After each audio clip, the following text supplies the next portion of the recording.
Climate change is here. It's no longer an abstract idea. It's happening around us. We don't have the government's action that we need to have. This is about recognising the scale and urgency of the crisis. People have to jump through hoops to show that they are deserving of food and a roof over their head. People are desperate for something that offers them some hope. We're really at the turning point of it's now or never.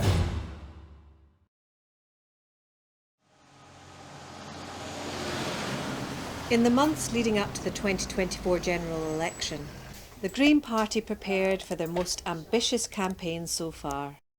They had already gained several hundred council seats, and in Scotland, Greens had experienced 2.5 years in government with the SNP.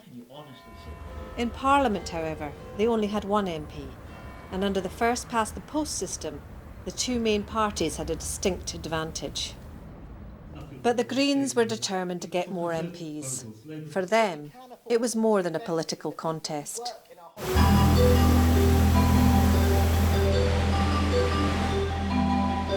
The effects of the climate emergency were already being felt around the planet, and the other parties in the UK weren't making it a priority. Since the Green Party is relatively small and relies largely on donations from ordinary people, there wasn't going to be millions of pounds for major campaigns in all 650 seats. Instead, the party decided to concentrate on a handful of constituencies: Bristol Central, Waveney Valley, North Herefordshire and Brighton Pavilion. In 2010, Caroline Lucas became the Green Party's first MP.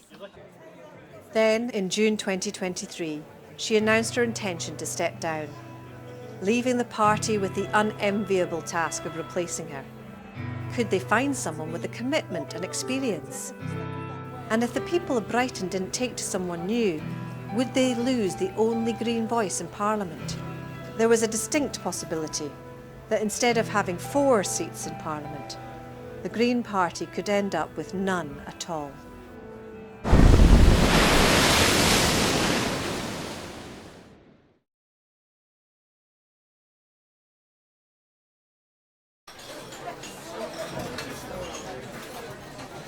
Ellie Chowns is a Green councillor in Herefordshire and a former MEP. She's a specialist in international development and is the Green candidate for North Herefordshire. I joined basically because I couldn't bear the way that politics was going, and I just thought I can't sit back any longer and not get involved. I wanted to get involved and do something practical. And I thought really carefully about which party to join, and I kind of went and read manifestos, and I came along to a Green Party meeting, actually in Hereford one evening, and I was really impressed with the people there. They were planning for the local elections in May, and they were really energetic and organised, and some great people there, and I thought, yes, I want to be part of this. Follow me. Just shortly after I joined, there was a call out for candidates, and I thought, oh, there'll be loads of candidates. But I said, yeah, I'm willing to stand if you need people. And actually, then I think we only stood 7 candidates that election. So they said, yes, do stand. So I hadn't got involved because I wanted to be a politician. I just thought, let me pay my subs, let me deliver some leaflets, do something useful. And but I put myself forward as a candidate and stood in this election. Politics gives you this license to knock on people's doors and have conversations with people that you wouldn't otherwise meet.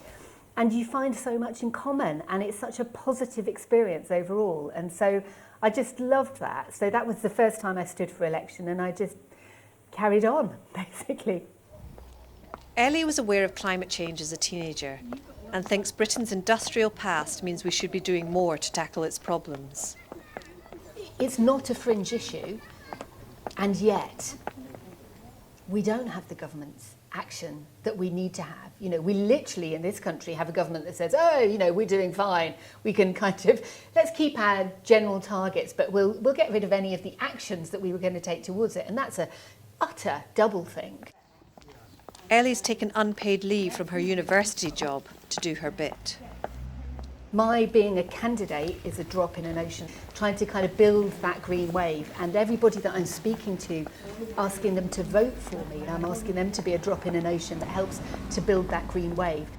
We're trying to get politics to shift to take the climate crisis seriously. We're trying to build a much more equal world. We're trying to change the way that politics is done. All of those are really kind of big, hairy, audacious goals. And the way that you do it is very modest. It's delivering leaflets, reaching out, talking and listening. Conversation. Ellie was a Green MEP before Britain left the EU. Deputy Leader Zach Polanski thinks her experience of working with other parties there would help in the UK Parliament. People who have worked under a proportional system, like Ellie, know the value of working with people with other parties, building bridges, using diplomacy, and making sure that compromise isn't a dirty word. It's absolutely right that we have our independent green vision, but also it is about winning the argument and eventually bringing other parties around. Ellie is a force of nature. When she walks into a room, she's got that big smile, that big personality, and I think that's something people can get behind. For me, being in politics has been such a positive experience because it feels constructive. If I sat back and kind of let them, I would feel really worried about inequality and the climate crisis, biodiversity crisis, gender inequality, all of these things. And actually, I feel that I'm chipping away with my little hammer. It keeps me positive, actually, yeah. Bristol Central is a new constituency covering much of the city that was previously Bristol West. Carla Denyer, Bristol councillor and co-leader of the Green Party, was chosen to stand here. When I joined the Green Party in 2011, I had no intention of being a politician at all. And it was around 3 years later, one or two people approached me and asked me if I'd consider standing for one of the local council seats that we thought we might be able to win this time around. And I said no. And said no again and again, and I can't remember exactly, but I think I must have said no at least half a dozen times before I said yes. And in retrospect, I'm really grateful to the people that didn't take no for an answer. She's a complete dynamo. She's, really, really energetic, amazing attention to detail, super professional. She's a renewables engineer, and she's worked for a long time to decarbonise away from fossil fuels and make sure that energy is essentially clean and green.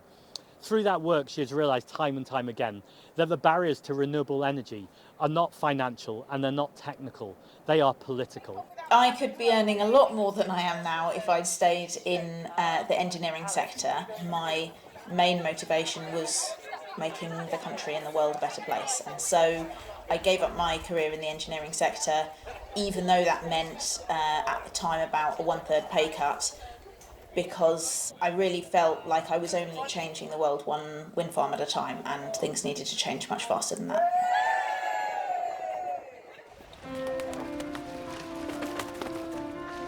Waveney Valley is another new constituency following recent boundary changes. Standing here is Adrian Ramsey, the other co-leader of the Green Party. In 2003, he became one of the country's youngest councillors. I can remember learning about environmental issues, watching programmes like Newsround and Blue Peter. I remember pestering my parents on simple things like recycling and using low energy light bulbs. He's been in the party over half of its existence, that's 25 years. He's a really thoughtful guy, a really measured guy. He also works in renewables and has been involved in alternative technologies. The other party's determined to turn off the tap to investment. I particularly remember geography lessons at school where we learnt about climate change, deforestation, and also being very conscious of how so much of the world is just in real poverty. And sitting there thinking to myself that these are huge issues which are going to have a big impact on me and my generation if we don't address them. I'm not dependent on this election for my career. Would my life be simpler and more straightforward and more family friendly if I carried on in the charity world? Yes, it definitely would. I'm not doing this for a career. I'm doing it because we desperately need that political change. Thinking about what life will be like for my children and for everybody else's children and grandchildren, it brings into sharp focus the lifelong concern I've had from long before I was a parent about climate breakdown. And climate change is here. It's no longer an abstract idea. It's happening around us. One of Adrian's achievements was being a leading member of the team that first got Caroline Lucas elected to Westminster in 2010. As the general election neared, Caroline Lucas is preparing to give up being the Green Party's only MP, and Sian Berry was chosen as candidate. Sian is a former co-leader of the party and a Green member in the London Assembly.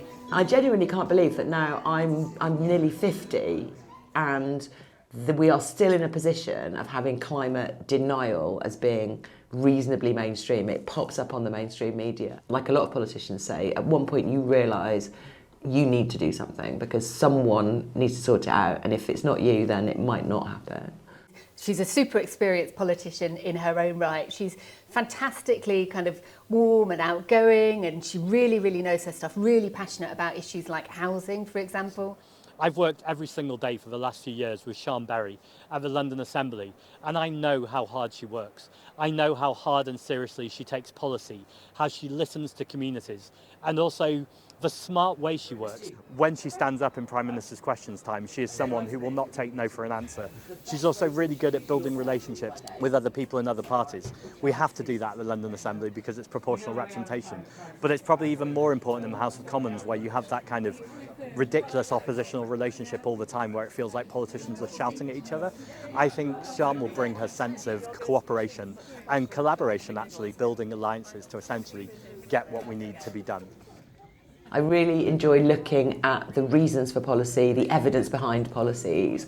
If I want to persuade someone to do something, I will come at them with a whole load of evidence, and usually that's evidence of how it will save money in the end, or evidence of just the good it will do or the harm it will prevent.